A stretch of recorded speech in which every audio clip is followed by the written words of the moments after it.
রাজনীতিতে মৃত্যু কোনো নীরব ঘটনা না। সেই জন্য রাজনৈতিক নেতার শেষকৃত্য বা মৃত্যু কখনোই কেবল ধর্মীয়, পারিবারিক বা ব্যক্তিগত ঘটনা না। এটা একটা জাতীয় ঘটনা, এটা একটা রাজনৈতিক ঘটনা।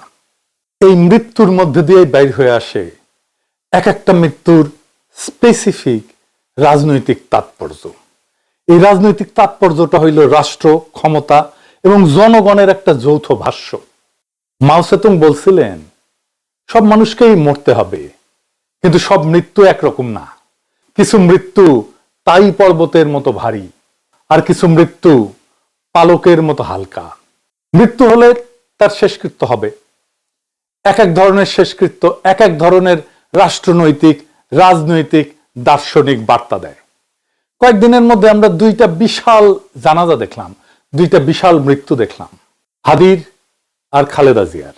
বাংলাদেশের মানুষ আর একটা মৃত্যু এবং জানাজা দেখছিল, জিয়াউর রহমানের জানাজা। এই তিন মৃত্যুই তাই পাহাড়ের মতো ভারী, সেই জানাজাও ছিল বিশাল।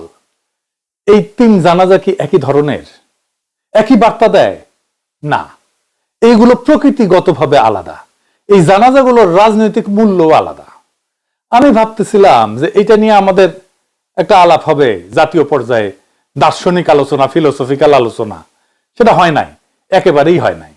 এর ফলে যা হয়েছে, কোন জানাজায় কত লোক হয়েছে, এই ধরনের খুবই স্থূল আলোচনায় পর্যবসিত হয়েছে এই তিন বিশাল মৃত্যুর ঘটনা। আমার ফেসবুকে বিএনপির অনেকে এসে আশ্চর্যজনক ভাবে উল্লাস করতেছে, বলতেছে এই যে দেখিস কত মানুষ আমাদের নেত্রীর জানাজায়। কেউ কেউ কইতেছে জানাজায় এত লোক দেখাই না, এখন সবাই তারেক রহমানের কাছে বেরিচ্ছে, বিএনপির বিজয় ঠেকায় কে। কি তামাশা! আসেন আমরা দেখি কিছু রাজনৈতিক মৃত্যু নিয়ে এই পৃথিবীতে। একটা রাজনৈতিক এবং দার্শনিক ব্যাখ্যা দিয়ে দেখি, মৃত্যুর ঘটনাগুলো ব্যাখ্যা করি, কোন মৃত্যু আসলে কি বার্তা দেয়। খালেদা জিয়ার মৃত্যুর পরে এই বিশাল জানাজা কি আদৌ বিএনপির বিজয়কে নিশ্চিত করবে? আসেন সেই গভীর আলোচনায় ঢুকি। এই তিন বিশাল মৃত্যুর রাজনৈতিক তাৎপর্য কি? রাজনীতিতে মৃত্যু তো নীরব না, আগেই শুনলাম। সে কখনো একটা প্রশ্ন তোলে, কখনো সে বিস্ময়ের উদ্রেক করে, কখনো ইতিহাস শুরু হয় সেই মৃত্যু থেকে, আর কখনো ইতিহাস এসে শেষ হয় ওই মৃত্যুতে। জিয়ার মৃত্যু কি ছিল? জিয়ার মৃত্যু ছিল এমন একটা বার্তা, যে বার্তা বলছিল আমাদের কাজ এখনো শেষ হয়নি, উনার স্বপ্ন এখনো বাস্তবায়ন হয়নি। জিয়াউর রহমানের মৃত্যু ছিল অসমাপ্ত একটা রাষ্ট্র প্রকল্প।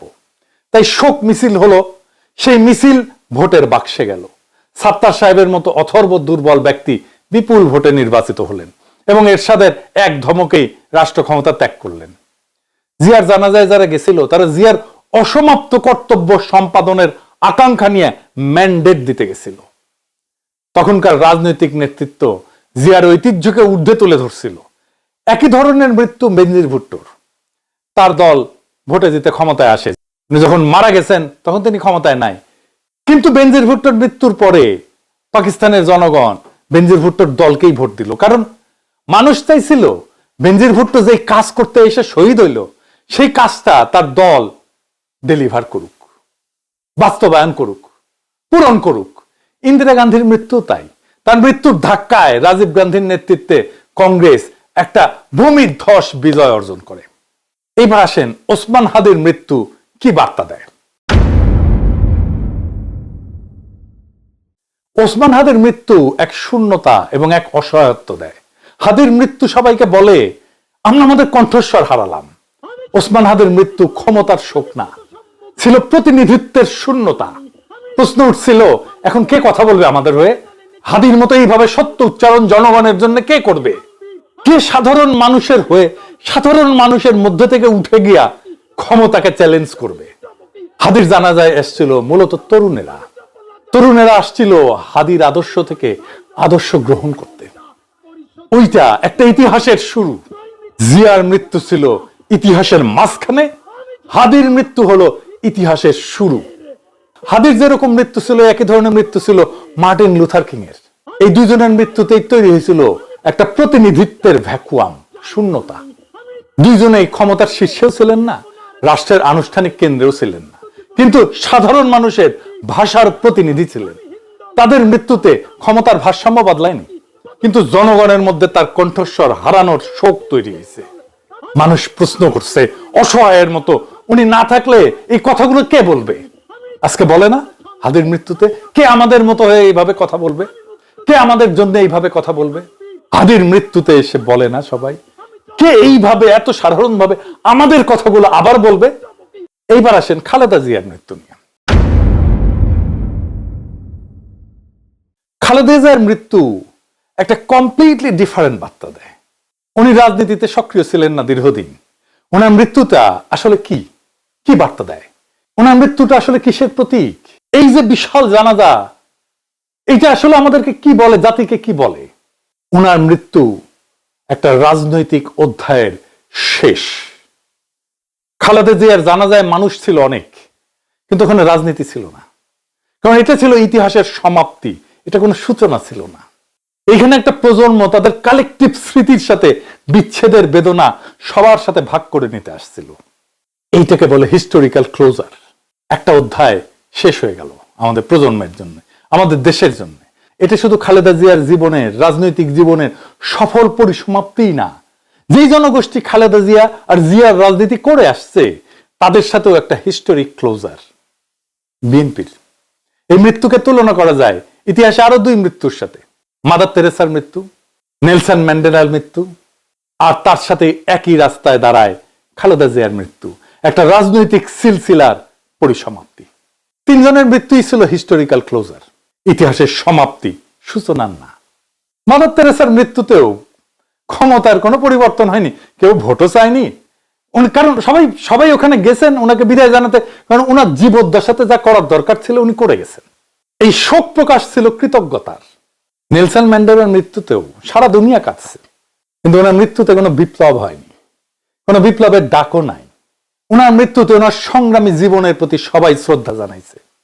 খালেদা জিয়ার মৃত্যু, সেটাও একই রকম একটা অধ্যায়ের শেষ। বিশাল জনসমাগম ছিল, কিন্তু এই যে শোক, এইটা কোনো সলিড রাজনীতিতে কনভার্ট হয়নি, কারণ এই মৃত্যুর সাথে ক্ষমতার প্রশ্নটা জড়িত না। এই তিনটা মৃত্যুই, Mother Teresa, Nelson Mandela, Khaleda Zia, কোনোটাই অসমাপ্ত প্রকল্প না। তাই জানাজা হয়েছে জনসমুদ্র, কিন্তু কোনো স্লোগান ওঠেনি, শপথ হয়নি, যেটা হয়েছে হাদির জানাজায়।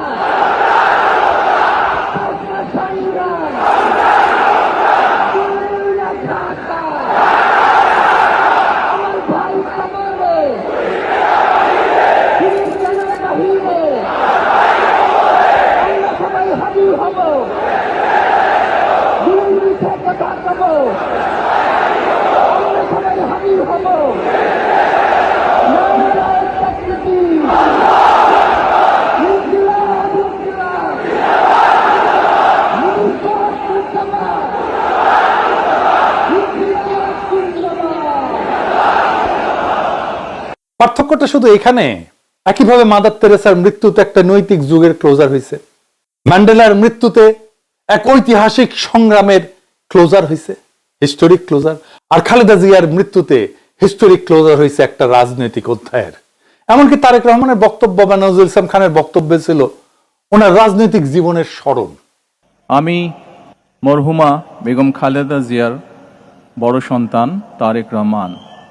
আমি আজকে এখানে উপস্থিত সকল ভাইয়েরা এবং বোনেরা যারা উপস্থিত আছেন, মরহুমা বেগম খালেদা জিয়া জীবিত থাকাকালীন অবস্থায় যদি আপনাদের কারো কাছ থেকে কোনো ঋণ নিয়ে থাকেন, দয়া করে আমার সাথে যোগাযোগ করবেন, আমি সেটি পরিশোধের ব্যবস্থা করব ইনশাআল্লাহ।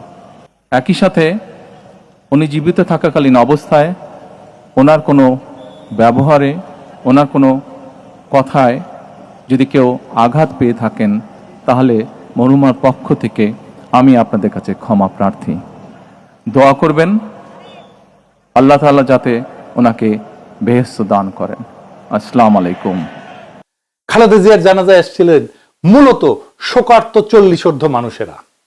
তারা সবাই খালেদা জিয়াকে একজন ভিকটিম হিসেবে দেখছে, হাসিনার জামানার, হাসিনার ফ্যাসিবাদের সবচেয়ে মজলুমের মুখ হিসেবে দেখছেন খালেদা জিয়াকে। সেই খালেদা জিয়াকে বিদায় জানাতে সব কান্না থেকে ক্ষমতা উৎসরিত হয় না, কিছু মৃত্যু ইতিহাসের ক্লোজার হয়, ভবিষ্যৎ খুলে দেয় না। এগুলোই সেই মৃত্যু যেগুলো পাহাড়ের মতো ভারী কিন্তু নীরব। আমি আবেগকে অস্বীকার করতেছি না, প্রচুর আবেগ ছিল, আমাদের ভালোবাসা ছিল, শোক ছিল, কান্না ছিল, শ্রদ্ধা ছিল, কিন্তু এই আবেগটা রাজনৈতিক না, এই আবেগটা ঐতিহাসিক, হিস্টোরিক। আবার ধরেন কখনো কোনো মৃত্যু ভয় দেখায়, মেসেজ একটাই, এই পরিণতি মনে রেখো, এই মৃত্যু মানুষকে রাস্তায় নামায় না, নীরব করে দেয়। শেখ মুজিবের মৃত্যু ছিল সেই রকম ভয় দেখানো মৃত্যু, ক্রসফায়ারে হতভাগ্যদের মৃত্যু ওই রকম ভয় দেখানো মৃত্যুই ছিল। আজকের আলোচনার সবচেয়ে কঠিন কথাটা এখন বলতেই হয়, এই যে ভিড়, এই যে জনসমুদ্র, এরা ভোটের লাইনে দাঁড়ানো মানুষ না। এই ভিড় কোনো শপথ নিতে আসেন, এই ভিড় ভবিষ্যৎ চাইতে আসেন, এই ভিড় আসছে বিদায় দিতে, শ্রদ্ধা জানাতে। এই জানাজা বিএনপির শক্তির প্রমাণ না, এই জানাজা বিএনপির হিস্টোরিক্যাল ক্লোজার। এই মানুষগুলো খালেদা জিয়ার সাথে শুধু একজন নেত্রীকে না, নিজেদের রাজনীতিকেও নীরবে কবর দিয়ে গেল। এই জানাজা কোনো অসমাপ্ত রাজনৈতিক প্রকল্পের জানাজা না, এটা ছিল এক সমাপ্ত রাজনৈতিক প্রকল্পের বিদায়, শেষ বিদায়, হিস্টোরিক্যাল ক্লোজার। একটা প্রজন্মের রাজনৈতিক স্মৃতির শেষ দেখা। এই ভিড় আসলে শক্তি না, এই ভিড় আসলে বেদনা, এই কান্না আসলে সেই রাজনীতির বিদায়, যেই রাজনীতির মূর্ত প্রতীক ছিলেন বেগম খালেদা জিয়া। এই মানুষগুলা খালেদা জিয়ার সাথে শুধু একজন নেত্রীকে না, নিজেদের রাজনৈতিক জীবনকেও নীরবে কবরে দিয়ে আসছেন। কোনো স্লোগান ওঠেনি, কোনো শপথ হয়নি, কোনো ভবিষ্যৎ আঁকা হয়নি। আর যেখানে ভবিষ্যৎ আঁকা হয় না, সেখানে রাজনীতি জন্মায় না। এই যে জনসমুদ্র আসছে, তারা শুধু খালেদা জিয়াকেই না, তারা বিএনপিকেও বিদায় জানাচ্ছে আনন্দের সাথে না, বরং বেদনার সাথে। কারণ যেই বিএনপি বাংলাদেশের আধিপত্যবাদের বিরুদ্ধে একটা শক্তিশালী রাজনৈতিক শক্তি হয়ে উঠছিল, সেই রাজনীতিকেই আজকের বিএনপি ত্যাগ করছে। সেই জন্য যে প্রজন্ম বিএনপি করে আসছে, তারা আজকে বিএনপি করতে পারতেছে না। যে প্রজন্ম বিএনপি করে আসছে, ভোট দিয়ে আসছে, তারা আজকের বিএনপির রাজনীতি আর করতে পারবে না, করা সম্ভব না। আজকের তরুণেরা তো বিএনপি করে না, তারা নতুন রাজনৈতিক শক্তির পিছনে দাঁড়াইতেছে, নতুন রাজনৈতিক দল তৈরি করতেছে। আর যারা পুরনো বিএনপি, তারাও আজকে বিএনপির সাথে চিরবিচ্ছেদ ঘটালো। তাদের সকলের জন্যই খালেদা জিয়া ছিলেন সেই বন্ধন, যা তাদেরকে খুব দুর্বল করে হইলেও বেঁধে রাখছিল বিএনপির সাথে এতদিন। সেই বন্ধন ওই জানাজার দিনে একেবারে ছিন্ন হয়ে গেল। বিএনপির সাথে ওই প্রজন্মের সম্পর্ক শেষ। এটাই ছিল সেই দিনের পুরনো বিএনপি প্রজন্মের সুতীব্র বেদনার উৎস, ওই জনতার দ্বিগুণ বেদনার উৎস। এই ভিড়, এই জনস্রোত, এই প্লাবন, এই জনসমুদ্র বিএনপির পুনর্জন্মের সংকেত না। এই ভিড়, এই জনসমুদ্র বিএনপির শেষ স্মরণ। যারা আজ এই ভিড় দেখে উল্লাস করছে, তারা বুঝতে পারতেছে না ইতিহাস কখনো কান্না দিয়ে ক্ষমতা দেয় না। ইতিহাস ক্ষমতা দেয় তখনই যখন শোক প্রশ্নবোধক হয়, পূর্ণচ্ছেদ হয় না। আর খালেদা জিয়ার জানাজা ছিল একটা স্পষ্ট নীরব পূর্ণচ্ছেদ। এই জানাজা বিএনপিকে আগায় দেয়নি, এই জানাজা বিএনপিকে বিদায় জানাইছে, বেদনা ভরে, মর্যাদার সাথে, কিন্তু রাজনৈতিক ভাবে চূড়ান্ত ভাবে। খালেদা জিয়ার স্মৃতি অমর হোক। ইনকিলাব জিন্দাবাদ।